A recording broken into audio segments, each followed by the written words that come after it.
Hi, Lila. Hello. How are you? I'm good. How are you? Good. It's so good to see your face. I I know. It's even been though a while. everybody else doesn't see you, but I'm glad I get to see your face. Just a little just a little background. I met Lila from her darling sweet grandma who happens to be my neighbor Inez is like my inspiration. Like if I could be Totally. like Inez now, like she's just probably the sweetest woman. Like just a brief story about Inez. When Blair and I moved to this neighborhood, it was like 4 years ago now. And Inez was probably like 80. What is she? How old is she now? 99. 99. Wow. So she was what, like 94, 95 at that time? She made Blair and I the first night we moved here a whole roasted chicken, vegetables, bread. She brought like the butter, like the whole dinner, Yeah. like the salt, the pepper, like everything Right. to us. And she's just been such a blessing in our life. So, and then through that, I've gotten to meet most of your family. And it's pretty, like we were just talking before this, like how I love it. Like every weekend, there's just a shit ton of cars in our neighborhood, Yeah. and it's because everyone's coming to visit Inez and like Yeah. just love her up. And Yeah. she's just such a Well, rad every woman. moment is precious for sure. I know, but she is like, I see her out there walking like every day. She's such an inspiration. And I know. yeah. I And I'm know. sure you get like, so I met you through your grandma, but I know I wasn't in jujitsu, but Blair was. No. So he had known your husband and you through jujitsu, and he actually went and trained with you guys at 10th Plan. Oh, so actually, just a little Yeah. background.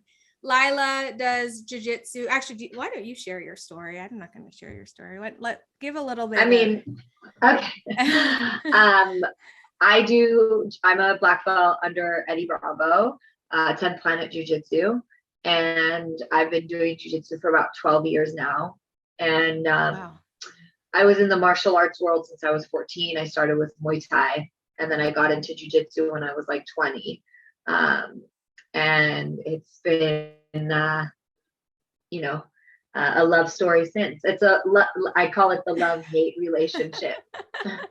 um, but but yeah, so that's my story as far as jujitsu goes. Yeah. And my husband and my husband also is a black belt under Eddie Bravo, 10th Planet Jiu-Jitsu, and we have our own school, 10th Planet Pasadena. So we are, creating our own little 10th Planet community and family over here in Pasadena. So Wow. That, I yeah. mean, there's so much there to uncover what I hear. So you started martial arts when you were 14. Mm-hmm. What? Yeah. Oh, sorry. Go ahead. Oh no, I started Muay Thai, which is a form of kickboxing.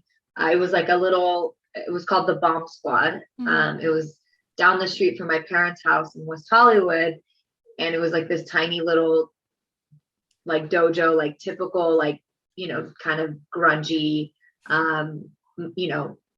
fight gym basically. And it was just Muay Thai. And at night was when Eddie Bravo came in with his weird friends and people that trained under Eddie Bravo.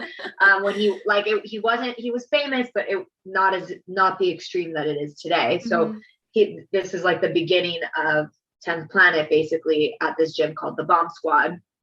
This was before there was any affiliates of 10th Planet. I only did the Muay Thai, and I would go at the 6 o'clock class or the 7 o'clock class, and Eddie's jiu-jitsu people would come in at 8:30, bunch of stoners and weird artsy people, and just like that trade of different vibes of like Muay Thai, like really intense people, to like jiu-jitsu people, kind of like, not sloppy, but just very grungy, like chill, like kind of artsy people. Like, and I was 14, so I was like, who are these weirdos, So, so I always saw Eddie Bravo, but I didn't really know anything about jiu-jitsu or Eddie Bravo or any of that stuff. And I just always saw the group of people, and I saw jiu-jitsu, and I was kind of like, what a weird sport. And then fast forward, years go by, the gym moves to a different location. And I follow them because I'm still doing Muay Thai at the time, and I'm in high school. The whole gym moved, like the whole gym in me. Yeah. So it was, the Bomb Squad moved to a place called, and then they changed the name to Legends MMA. Okay, gotcha. And it became Legends MMA, and it had 10th Planet inside of Legends MMA. So now it's become this MMA gym. So lots of like famous world-class up and coming MMA fighters are coming to train here. A lot of them coming to train with Eddie Bravo to get that, because his whole 10th Planet system was based on, for MMA. He wanted to create jiu-jitsu for MMA fighters. So he had a lot of famous MMA fighters coming in and getting training in with him. Can we go back? Because I actually, as a 14-year-old, what like was that had you be interested in Muay Thai? Because I mean, I don't know, like I didn't know about it at that age, but I did kickboxing, but it was more to train for soccer. So like what, as it was like a cardio kickboxing. Yeah. And it was just to keep in shape when I was in off season. But I mean, I don't think it's like a common thing for like a 14-year-old to go and do Muay Thai and get kicked. I mean, what, like a mom, like knowing your mom, like your mom was like good with you, like getting kicked in the head and I don't think any of us really, I've always had I played soccer as well. And I've always had a lot of energy since I was a kid. And, it's funny. We had a family friend staying with us, an actor, and he was staying with us because he lived in New York, and he was, going on auditions and stuff like that. And he was really into Muay Thai. And I had no idea what Muay Thai was about, but I knew he was doing it, and he found this place down the street from our house, and he kept telling me to come do it, and he thought I would really enjoy it, blah, blah, blah, blah. And this was like a legit Muay Thai gym. It wasn't just like cardio kickboxing. It was like world-class Muay Thai fighters teaching the classes, and like legit, not, it's not your typical like, cardio kickboxing with music all loud and stuff like that. It was like what you would imagine walking into a real fighter's gym would look like. That's what it was. Now, are there many kids at this point? No kids. And what about females? A few females. Okay. There were like 2 or 3, but just a few females. There were like young kids, like young boxer kids, but nobody like young like me. But when I was 14, I was in Paris with my sister and my family for New Year's, and I begged my parents to let me go out with my sister and her friends, my older sister, 4 years older, and all her friends, to the Champs-Élysées. Do you know what that is? It's no, like but I feel like I should. The Champs-Élysées is like the really Hollywood Boulevard of Paris. Oh, okay. Like it sounds really fancy. Like but it's like a very famous street that people on New Year's go and like celebrate, blah, blah, blah. Okay. So I begged my parents, and my parents were like, all right, fine, you can go with her for a few hours, but like right after midnight, we'll come pick you up, and then your sister's gonna go out. So I was like, and you're there on vacation? Yeah. Okay. Yeah. And anyways, long story short, right after midnight, there were a bunch of pickpocketers and like attackers, and my sister and the group of our friends that she was with, we all got like attacked and like circled. So like a group, so it was like people that were doing it together, like planned. And so they circled me and my sister's best friend. They like somehow separated me and my sister. I mean, it was crowded, like crowded like sardines in the streets. So somehow we got separated, and I was holding a bottle of champagne, and my sister's friend, and I dropped to the ground and I just froze. And my sister's friend is like screaming, and they're like unzipping her jacket. They're unzipping my jacket. Basically, we were like attacked. And finally, my sister was able to like get through the crowd, and, broke up and grabbed me. And then her other friend grabbed the friend. She got like completely mugged, her whole purse, everything gone. I didn't really have anything on me because I'm 14. So thankfully I didn't have my passport or any of that or camera or nothing. That's crazy. And no one there was doing anything. Like it's nothing. So crowded, no one. It was so crowded. Nobody was really seen, and it was happening in a lot of different places. So it was like a bunch of different people. So finally, you know, my sister grabs me and picks me up, and I'm like in complete shock and like just complete shock and like frozen. And finally my sister had to like kind of get in my face and be like, hey, it's me. Like, so after that happened, I came back from New Year's, and you know, our family friend that was kind of staying in and out with us, I was like, okay, take me to this Muay Thai gym. Okay. And, you know, of course my parents were for it. And my dad is very, into sports and stuff like that. So he's super encouraging. And so I started, and, you know, the details are blurred because it was so long ago. Yeah. 15 years ago. Yeah. My goodness. 15 years ago. So, and I started and I fell in love with it, and I loved it, and I just continued doing it. And it was just part of my routine, part of my life, even though through high school and soccer, and I still maintained going. And then when the gym moved to a bigger location, I followed them there. And then I soon became like the gym little sister, and like it became my family. And, you know, as the gym grew and you know, it was a community, I started to teach and help, you know, with beginners. And I taught spinning. They had like a spinning class, and I taught spinning class. And I don't know, it just became, and then I would work the front desk if need be, and like just kind of came like my side. It was just like my home away from home. And then how did you transition then? I feel like our paths are very similar, because I was the same way. My dad played racquetball growing up, so I was at like the gym the whole time, and I learned how to like do the equipment myself. Right. And like, I mean, I'm like 10 years old, like on the fitness equipment. And then as I grew up, I started working at the gym. So I get that. That's basically what happened. Yeah. Like I just started teaching, you know, I didn't have any like credentials or anything like that. I was just teaching. But I was, you know, everybody loved my spin class and stuff like that. So anyway, that's so cute. Of course, you know, through high school, I maintained this whole thing, and I always saw Jiu Jitsu, but I was just never into it. And then my friend who did kickboxing with me, you know, was kind of my mentor. Obviously everybody was older than me. She kept saying, come try Jiu Jitsu, come try Jiu Jitsu. And I'm just like, man, no. And so after high school, I went to Israel for a year, and like I did a year abroad. So I wasn't doing Muay Thai while I was out there. And then finally, when I came back, but you actually, and I was listening to another podcast that you had done, but when you were in Israel in that year, you served in the military there. Yeah, right? I did like a volunteer program for 3 months. Yeah, it was like 3 months of like the basic training. Okay. And is that a common It's kind thing? Of a way. Is yeah, it's like it's an Israeli experience, and it's kind of like a way to try to recruit people to volunteer to do the army. So obviously I wanted to do it. My parents were very against that.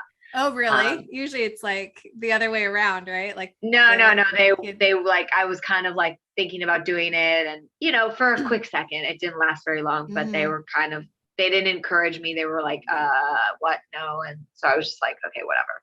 So you just do that and do like the training, like what? So 3 months. It's just the basic training. So it's like it's to break you mentally. Gotcha. 3 months of trying to mentally break you. It was not very physical. It was more mental. It's all mental the first 3 months. And then, you know, you learn how to shoot guns, and you learn like the history of all the different units, and, you know, all sorts of stuff like that. And then we, you know, learn how to clean guns, and, you know, all the basic stuff. But it's a lot more mental than it is anything else. What do you think got you to want to do that, where your parents weren't really pushing you? What do you think? I just like intense shit. Okay. I like to be pushed and be intense. It's funny because I like to do that, but I'm so not adventurous in like real world. Like going on vacation, I just want to lay on the beach, you know, like I don't want to go to snorkeling. That's I don't like want to the go balance, you know? yeah, like I don't want to do any of like, I don't like roller coasters. I don't like haunted houses, but like when it comes to like, you know, but I'll go, you know, do jujitsu and like compete and like try to choke people out and have people choke me out, you know? So it's a funny little thing. Balance. I just like the intensity. I like to train hard. I like to be pushed to my body to that. I like to push my body to that limit. But anyways, it didn't last long. And I came back kind of lost, like didn't know what to do with my life. So I went to school. I was going to I was taking college classes, living at home, working at the gym, back to training, working at the gym. In Muay Thai. You know, at the Muay Thai gym. Yeah, I was working the front desk, teaching spinning. And so now more and more people are getting into jujitsu. And obviously there wasn't a lot of women, but my one friend that was doing it, she was like, you know, come do it with me. And I'm just like, I don't want to. And how long ago was it? So like, what was the time? This was 14? So I got back from Israel in like, I don't know the year. I can't remember. Okay. I was 20. Okay. So 12 years ago, I was 20. Okay. And it was in like June when I got back. Yeah. April, January, March, June, July, something like June, July, something like that. Because that's when I think Blair started getting into jujitsu, was like around the same time. Oh, really? But yeah, it wasn't, but I don't think it was really like that popular at that time. Right? No, it wasn't as popular as now. Brazilian jiu-jitsu with the gis was popular, but not no-gi was not popular, not the way it is now. Okay. It was starting to though, because of the UFC was starting. This was like kind of prime time. Okay. So also like, you know, I did a Muay Thai fight. I'm like, did I do a Muay Thai fight? Yeah, I did a Muay Thai fight when I came back from Israel. So when I came back, I went back to training Muay Thai, like hardcore training, working at the gym, taking school classes, kind of living the dream, living at home. You know, it was fun. It was such a fun life, you know. Didn't have any bills really besides like minimal stuff, but like I was making that side money from teaching. So I did a Muay Thai fight. So fun. I won. It was a lot of fun. And I thought like, okay, I want to do, you know, this is what I want to do. Like, you know, maybe I want to do MMA. So when I went to go do my second Muay Thai fight, I passed out in the ring. And when it happened, we all thought like something was wrong. Like, you know, something happened to my heart, or we don't really know. But in the end, it was all nerves. My body basically went into shock, and like my adrenaline just couldn't handle the adrenaline that my body just like shut down. Cause you're tiny, like, just to like give I mean, you're tiny. How tall are you? 5'2" and 5'2" and a half. Yeah, I do the same thing. I'm 5'2" and a half too. And then like, what's your weight? I don't know if you like 115, 120. Yeah. So you're like a little tiny like firecracker. Yeah. So my body couldn't, but what was interesting is that I had the first fight and I was fine. It was the second one, I guess, because I knew what to expect, you know, it's exhausting. Right. And the adrenaline is for real. Yeah.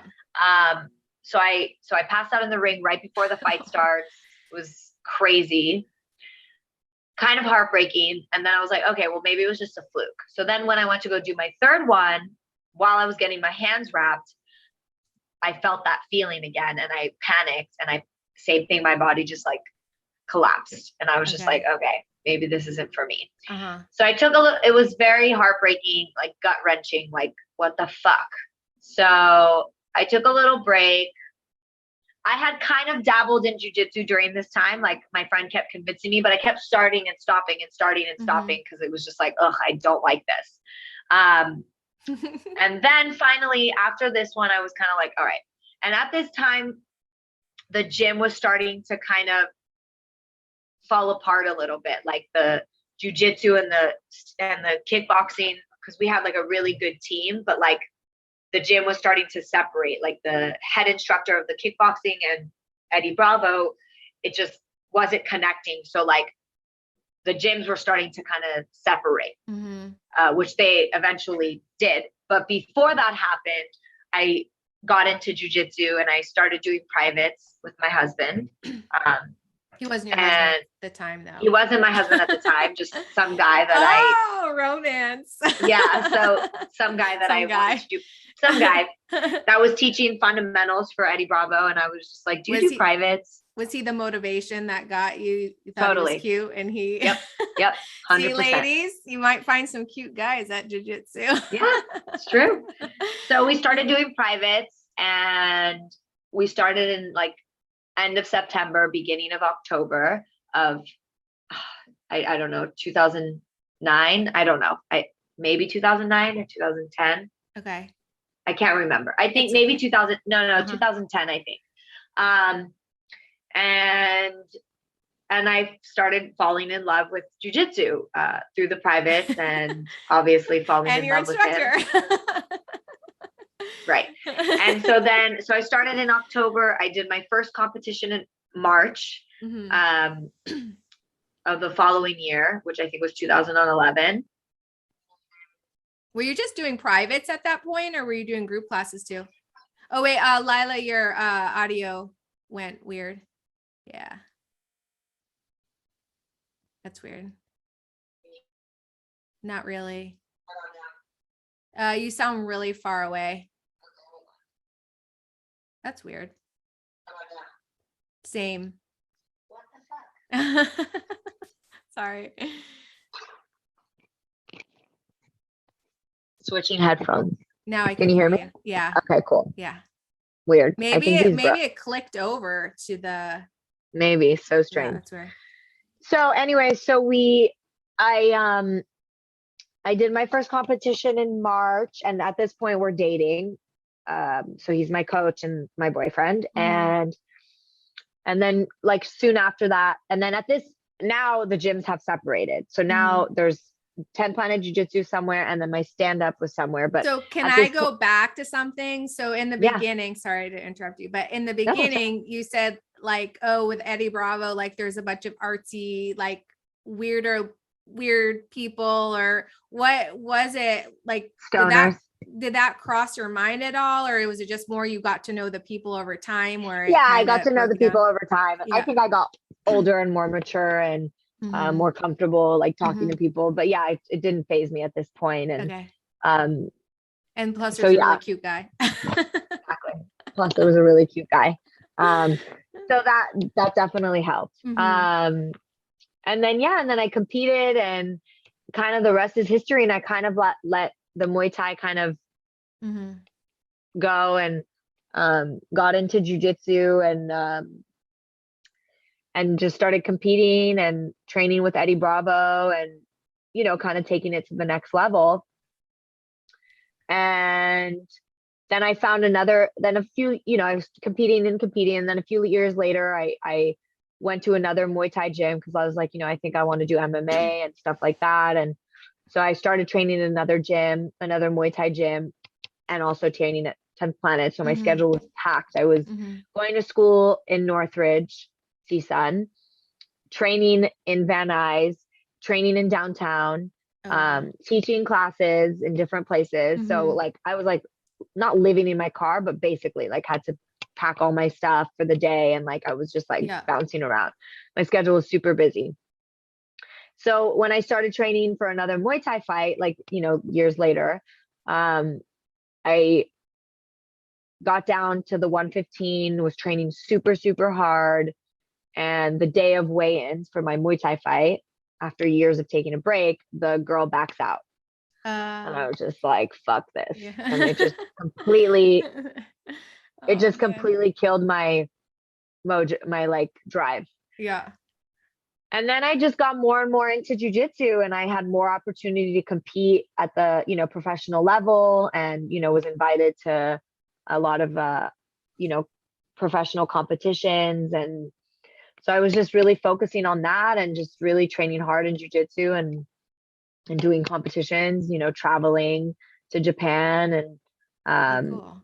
Different places to do high level competitions, which was really fun. And eventually, got my black belt. And then I know, I remember, I think, I remember you were down here visiting your grandma, and I think you were training for one of the EBIs. Yeah. And, Was that You during trained me. what? Yeah, I trained you because that was back in the days when I was doing training. Was that for during your brown belt or your black belt? Were you getting your, I think you were getting your, I was still working, brown. okay. But you were working Because, towards your black, right? You were, because yeah. Oh, I mean, oh, yeah. sorry, and I'd love to go back because you had talked about the difference between Brazilian Jiu-Jitsu, because I do Brazilian Jiu-Jitsu with the gi and you do no gi Jiu-Jitsu, and like what is the difference? Like for people listening who don't know anything about Jiu-Jitsu, what is the difference? Because I do it with the gi and you do it without the gi. Do you ever train no gi or no? You know, I did it by default one class. Like our professor was like, take off your gi top. And I mean, we had our gi pants on, Your kimono. but like, yeah, you couldn't like grip. No, using the lapels. And honestly, it's so freaking uncomfortable. It's so funny. It's so uncomfortable. But I know, like, when I had asked you like why you train no gi, it actually really makes sense. But I know there's quite a few, like the girls I train with love no gi, but I have no interest in no gi. One, I think like, I don't, yeah, it's way more vulnerable. I feel like it's definitely faster paced, and it's faster paced, and also you have to be able to grab onto people with underhooks and overhooks and stuff. So the difference between the two is, I mean, obviously the attire in traditional Brazilian Jiu-Jitsu, BJJ, you're wearing a kimono, a gi. Also, I mean, it's not a kimono, but just for people who don't know, I call them costumes, which pisses everyone off, but or pajamas, or we call them pajamas. Yeah. So you have, the ability to grab on to the collar and sleeves, and so it's a lot more, a lot more grip fighting. So you're spending a lot of time grip fighting. When in no-gi, you're wearing, I mean, not necessarily normal clothes, essentially civilian clothes, but of course now before it was just like civilian clothes or no clothes, like no shirt, like MMA. But now, of course, there's like a whole booming of rash guards and spats, compression pants and compression shirts. There's all sorts of fun outfits now that you can wear, but you can't grab onto the clothes. So you have to rely on grips and grabbing onto overhooks and underhooks, grabbing their body parts as opposed to grabbing onto their clothing. So it's definitely more challenging to hold on to somebody by their body part as opposed to grabbing onto a shirt. So you're spending less time in traditional Brazilian Jiu-Jitsu. You're spending a lot of time trying to rip apart the grips off your shirt, when in no-gi Jiu-Jitsu, you're not spending any time doing that. You're spending time trying to hold on to somebody, control them using their head and their wrists and their shoulders, and other ways to grip on, also known as overhook and underhooks. Which I know when I had asked you like why you do no-gi, you're like, because it's more realistic too, which is if you're gonna definitely more realistic for self-defense. Especially for us women, I mean, people don't wear, gi. I know. I like to think like I actually think about it often, because Blair does this thing with me where he hides behind corners, or he'll come up from behind and try to scare me. It's funny because he's been doing it a lot lately, and I just scream, and he's like, your defense, like, because he's like, your arms are down, like I train, to like block myself. But I'm like, one day I was like downstairs vacuuming, and he just scared the shit out of me, and I just screamed, like dropped everything, my hands down. He's like, that's opposite of what you want to do. But that's a good idea. I'll have to tell my husband to do that with me. Just come out and jump. Because I always have these scenarios. So you're prepared.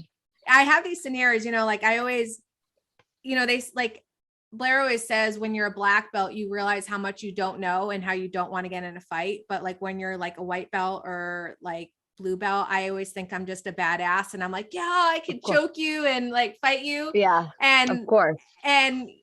And I always want to know, like, if someone was to attack me, if I would actually know what to do. But not that I actually want to be attacked, because for sure. But I luckily have never been. It's also, I think, a demeanor. This is what I tell the women in my self-defense class. I mean, like you come to a 3-hour seminar with no experience. Yeah. I'm sorry, but you're not going to leave Yeah. a ninja No, or know how to defend yourself. It's 100%. And we disclaim that because women come in thinking like, oh, like I know self-defense. It's like, no, you don't know self-defense. You've taken a self-defense class, but in order to know self-defense, you have to keep training. So really, you know, we do it as a buffer for trying to get women to train, to continue the training so that they have that ability to protect themselves if they ever had to. But I always, you know, I tell that women is a lot of it is demeanor and how you carry yourself. I personally have never been attacked, well, ever since that incident when I was 14, but I've never really felt threatened in any way because I feel like with the demeanor I carry myself, people don't mess with me. You know, and I would hope that would carry on for lots of other reasons. I've had a few little incidents, you know, nothing like, you know, essentially innocent guys hitting on me and, you know, maybe taking it a little too far, but like the way I carry myself and the way I respond kind of makes them back away.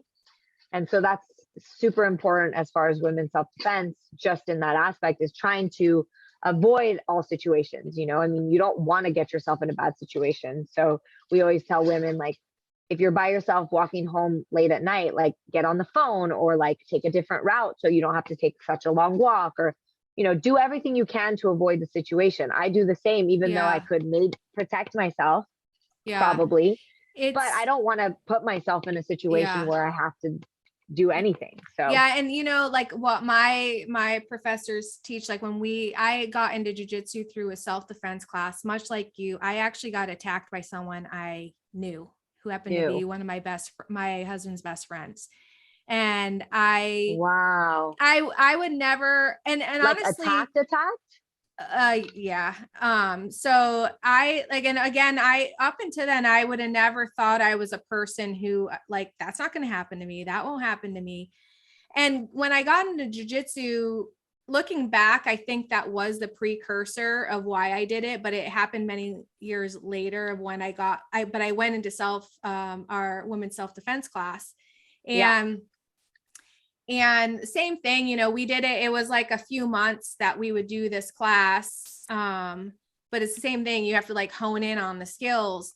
But what I did learn, and when you had talked about when you got attacked in Paris, you went to the ground, and in jiu-jitsu, they tell us, like, the first offense, if you don't know what to do as a woman, go to the ground and put your legs and your arms between you and your attacker, because because your legs are going to be the strongest thing. Of course, but I didn't know that. So I guess I was I know there. You must have known. You like going to the ground, but you know, that's just like some tidbit too that I found. I don't know if that helped you in that instance. No, because I just froze. I dropped to the ground because I froze. But if I would have known jujitsu, then it would have maybe been, I don't even remember really what happened, because I just kind of froze. I didn't even. I know. So, but now I would hope that all this training, I would be able to, you know, hone in on all of that, of course. But you know, the most important part is to try to avoid any situation that you can. Don't put yourself in bad situations. I've been hearing some really crazy situations in our town in Encinitas, like women going out to bars and they get stuff put in their drinks. And then that's a big one. And then I've heard like 2 incidents. Or we say that it's people, you know, like, you know, we always say, like the statistic is higher for women getting sexually assaulted by people, you know, than somebody creeping out in the bushes and attacking you. I mean, obviously that happens, but it's way more common for somebody, you know, especially like college campuses. And I mean, it's crazy.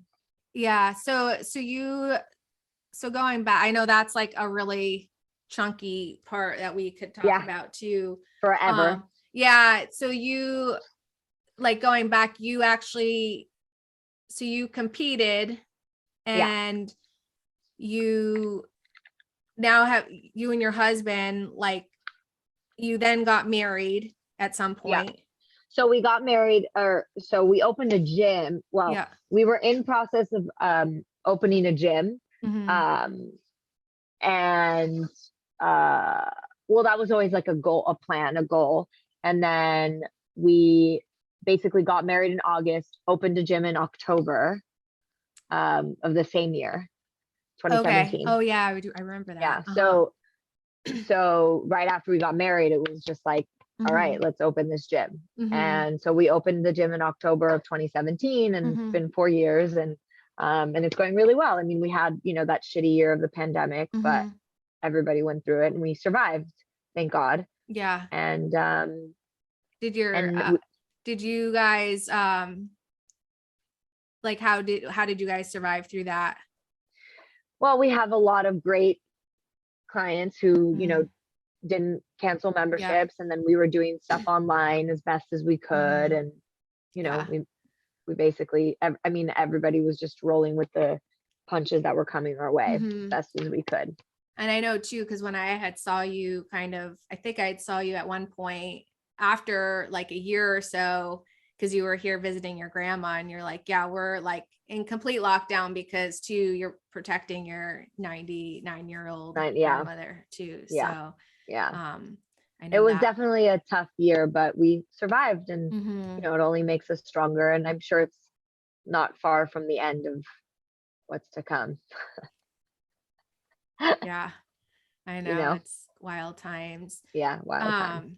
So going back to competing, because competing, it was like when I again got into jiu-jitsu, it was more like I thought for the art, and then I realized it was like the self-defense or covering up something. Like I said, this thing happened to me, and it was like, I can't believe this even happened to me. This doesn't happen to me. Like, I'm a tough, strong, like athletic. Do you mind sharing or not really? In what regard? What happened to you? It was a boss. It was a work setting, and I just kept getting, it was one of my husband's close friends. I actually have not shared this ever. It's not like, but just groping, touching, grabbing. And were you married with him, with Blair at the time? And I think at the time, like I kept like I'm like, did that happen? Like I would get insecure, and it was like, it would just be really weird. I was like, did that happen? No, that didn't happen. And it was like a work setting, and I was like, oh, that's just him being him. Cause that was like his thing. And then it got more and more aggressive as time went on. And then it was like, I can't tell. Blair and I thought I could handle it, and it got more and more, but then I started having like meltdowns, and I totally broke down, where I just honestly just didn't really want to live anymore. And it was weird because I was exhausted, but I think it was just more, I know that sounds like dramatic, but it was just not at all. I don't know. And it's so common. It's so sad. Because I was hiding something too. So, and I'm like hiding something. Because you didn't want to believe it almost. Yeah. And I have a really great ability to hide it. Yeah. And it probably was so discreet that it was like. Yeah. He fucked with my head too, because he would do things like he would I always said it was like a mind F, because I was working for him. So he would do the super manipulating stuff, and then do the physical stuff. And I was like, well, I can handle that, but I couldn't handle like the mind F, because he'd put me through this ringer that it almost was like, I was like, but I got to do my job, because we had just moved back from New York to here to California. Right. I was like, I got to work. I got to make money. I got to figure it out. And I just like kind of stuffed it back. And then one day, one of my close friends, we were having a talk, and it just came pouring out like everything that happened. And she's like, that's not right. And I just kind of went into a funk for many years. And then I got into I was actually going to go to Krav Maga. And I was like, that really like interest me, but it was the schedule and like the location of it was really far. So they just happened to be having a women's self-defense class. I was like, yeah, sure, I'll go. And it was like, I think 2 or 3 months. And then I just like, a lot of the women after, they're like, let's go to the class with the pajamas after. And I was like, okay, And then did it for like, I think like 1 or 2 times. And then they're like, let's sign up. And I'm like, oh my God, what the hell am I getting into? I was like, okay, and I was like, I'm just going to do this for like a month. I only want to do it for a month. I don't have the time to do this. I was doing boxing at the time. I was playing soccer. I know. I remember. I had like such a full, like crazy extracurricular activities. And then in that month, I fell in love with it. And I was like addicted, and I was like going to sleep. You got your purple belt, right? I got my purple belt. Yeah. I just actually got my next stripe like last week. So second Congratulations. stripe. Thank you. Yeah. But yeah, it's like 4 years this month. So, wow. But again, I just feel like you talk about the love-hate relationship. Yeah. And that's like, I wanted to talk to you, like being a black belt, because that's when they say it just starts, is when you're all over belt. again. Like we just actually had a belt promotion last weekend, and they say a black belt is just a white belt who never quits. And that's true. This is true. I like having, you hear all the speeches and stuff, like when people have the belt ceremony, and I feel like there's people in the crowd that are there, like watching their loved ones get their belts, but people only who do it like really get the impact, because totally, it is such a profound experience, like going through day in and day out. Like, I mean, most days I feel like I'm just getting, I mean, I hate to promote it this way, but they say like you're the hammer or the nail. Like most times I feel like I'm the nail, but it's probably one of the most rewarding, adventurous, like spiritual experiences I've ever been through. And I'm like so grateful for it. Like every day. Yeah. Yeah. And I know like to your level, like intent, like I too like love intensity, but to your level, like you're on a whole nother level. Like I love watching your reels and stuff from like your competitions. Thank you. Because you just have this fire about you. And it's like, what is your mindset like with it all? What drives you? I mean, with competition or just in general? In general, because like you live it, breathe it, like you work in it, you do it, and like to go work in it all day and then have to train yourself, and then like your husband and you like work together. I mean, there's a lot. Yeah, I know it is. It's a lot. It's definitely a lot. I mean, especially, ever since the pandemic, now it's truly really my whole everything now, because I'm not doing the other stuff I was doing before. But, I mean, the reason why I say love-hate relationship, that was mostly like for competition in that sense, because I have a love-hate relationship with competing, because it's a lot, especially for me. It's when I was competing, I put my all into it because I don't want to lose. Like for me, like losing is not an option. You want to do everything you can to not lose. I put a lot of pressure on myself. So the training part for me is the easy part. Like I love training hard and having a full schedule and being, my body being all broken and, making my food and like eating right. There's something about it that's rewarding in a sense. Like I feel powerful. I feel kind of like not human when I'm training that hard for a competition. For me, what's hard is the actual competition part and the nerves. I still till this day get super nervous. Like always the week before my competition, I'm like, why am I doing this? Like, what the hell am I doing this for? Same day of competition. Oh my God, what am I doing? What am I doing? So that's the hate part. Like, oh my God, why am I doing this? This is so dumb. Like, I'm so crazy. Like, why am I putting myself through this? I could just train and have fun, and I don't need to put myself in this really uncomfortable situation. But then of course, when I'm in it and I'm doing it, it's so rewarding. Obviously winning is the best. Like, there's no better feeling than winning. I think for me, it's because I put in so much time and so much work when I train that, like, when I win, it's, I all that time and effort was put to good use, but also I'm winning for my team. And I'm Yeah. representing my team and the people that carried me this way and helped me along the way. And, losing is losing. It's part of the game. So you learn from it. And obviously there's different ways to lose.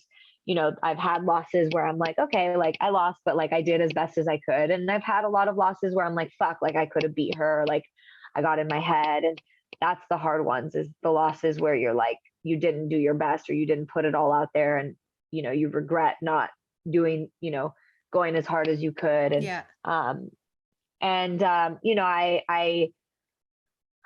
It's when it's over, it's like this feeling of like I put myself in that super uncomfortable situation and I'm better for it now. So like, I always think about it like this, like I'm going to be better after this competition, win or lose, even though like winning is, better in the sense of jiu-jitsu, better in the sense of a human being, better in the sense of, being able to survive, and like, and, survive being uncomfortable and survive putting yourself in the uncomfortable and not stay in homeostasis. And, so like, that's really what motivates me when I'm like in the like nerves of the competition part, like, okay, like this is going to be, I'm going to get this much better, all around.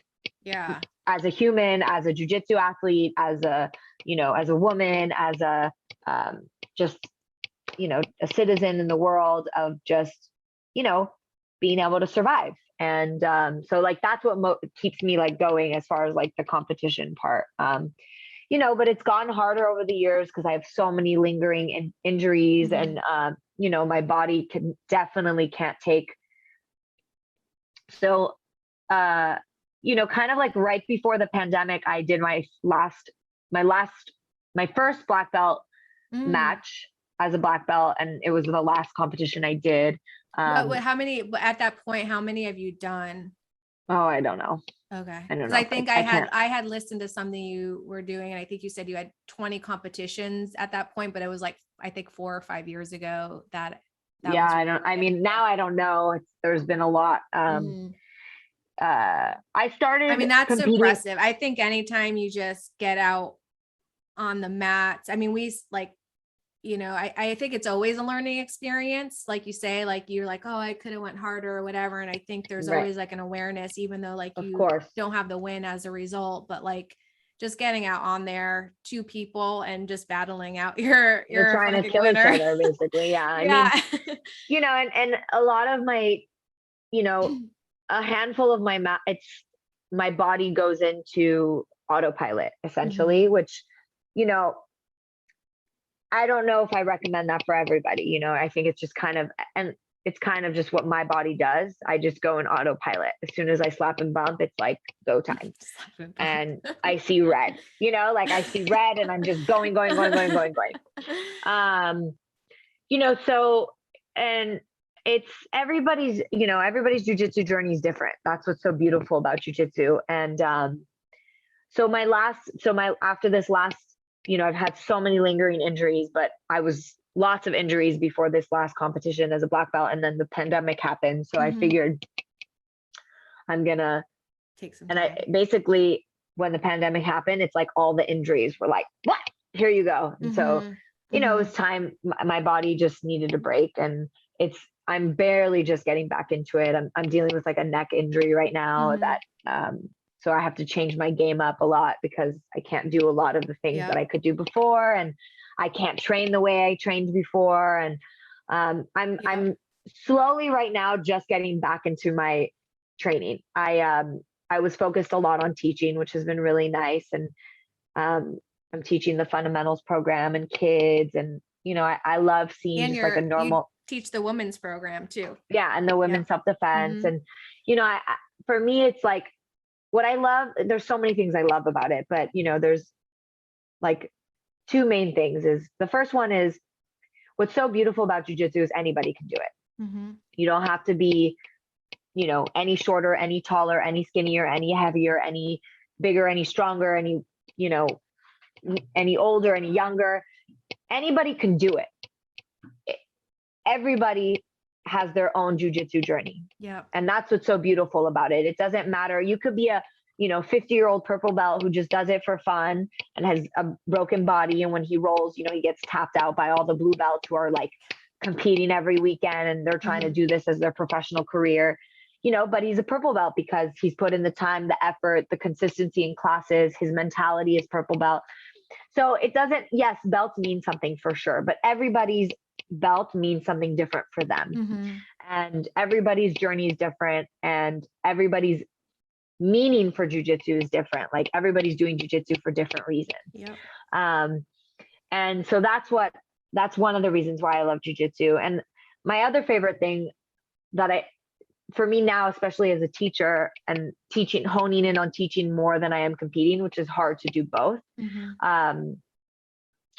It's seeing somebody coming in, super unathletic background, never done anything really athletic ever, maybe went to the gym to do stuff, but like nothing, like just a normal, person, even like a geeky person who sits at their desk and like just super unathletic, knows nothing about martial arts and starts training in jujitsu. And, we have a few of these, one of them in particular, and, his whole family has no idea what jujitsu is. And he just kept pushing and pushing and training and staying consistent and getting beat up and beat up and beat up. And we're really selling it, huh? Yeah, but there's something beautiful about it because it humbles you. And now he's beating people up and his whole demeanor's changed and he's so much more confident and he got his blue belt. And I mean, the light that he has when he comes into this gym and like, you can tell that it's just, this is something that takes him away from his normalcy in his life. He's a stay-at-home dad and, just, I love that. doesn't really have anything else. And like, just like a normal dude, and, this is like his everything. And you can just tell when it changes people and it gives so much, joy and life to somebody who didn't really have anything as far as like hobby, and that's what's so beautiful about it. And I love that. And it humbles people, like you cannot fake your way through jujitsu. You just can't. So it brings the truth out of people. And my husband and I are both such real, genuine people. Like that's just who we are. So like for us, it's like, there's nothing more real and genuine than jujitsu. So, and they always say like, check your ego at the door. Cause and people who come in with an ego, they can only last so long. Yeah. I think that's really that's really beautiful. And it really does sum it up. I think even for me, like how my experience of it, cause it's been truly rewarding. And I mean, I think too, another thing, you touched on this in the beginning, like you're building this community and really like the community I mean, every day, I think that's like those days that I don't want to go, or you're just having a hard day. I just think of those people, and that's what gets me there. Like the girls that get me there, my friends that get me there. And you just go and I could totally like, again, everybody's equal. Yeah. I mean, to a certain extent, you know what I mean? Like everybody's going in there for the same purpose. I mean, backtrack. Everybody's going in there to gain something. Everybody has different reasons that they're gaining, but everybody's going in there to get away and to work through it's what a better way to work through your problems. Yeah, for sure. And I think that like there's just so many benefits, but ultimately like just being a teacher right now, who knows if I'll go back into competition, we'll see. But right now I'm just focused on, running the programs and just making people feel like a family and a community. And that's so important to me. And I love making people feel like they're part of something because, so many people don't feel that way. And especially for the people who are especially for the people who are not as confident and, you know, who struggled with being shy and timid and not confident their whole life. And then just seeing their whole their whole aura change once they get into more and more training. And like, you become such a better person. You know, I mean, jiu-jitsu can really save people's lives, and it saves a lot of people's lives. Whether it's mentally, physically, emotionally, spiritually, you know. So it, like I said, it's like open to so many things, and so many people can benefit from it for all types of reasons. Yeah, I love that. It's really lovely. Thank you Thank so you. much. Yeah, of course. Any other questions or? No, I think we should end on that note, because that like really sums it up. And thank you so much for your time. Yeah, of course, Stephanie. Yeah, it's really been fun, and thank you for inviting me. And I hope, you know, I hope this grows for you. Thank you so much.